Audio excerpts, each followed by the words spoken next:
한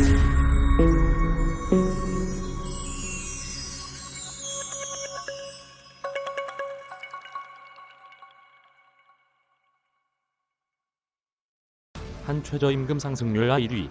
절대수준 1주월. 전경련 18개국 추이 분석. 최근 5년간 9.2%로 최고 생산성이 못 따라가 역효과.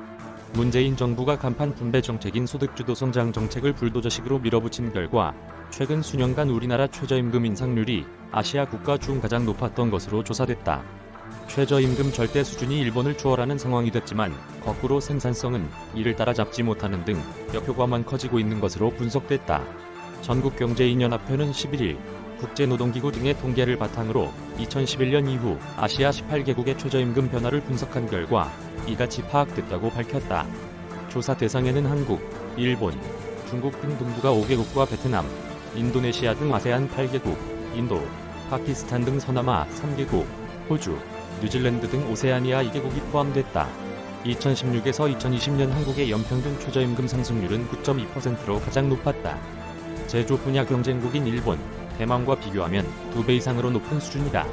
중국, 베트남보다도 3에서 6%포인트 높았다.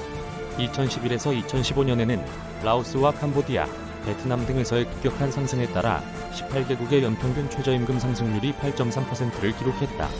한국은 이 기간 6.6%의 상승률을 보였다. 전경련은 한국의 월 단위 최저임금도 아시아 최상위권이라고 지적했다.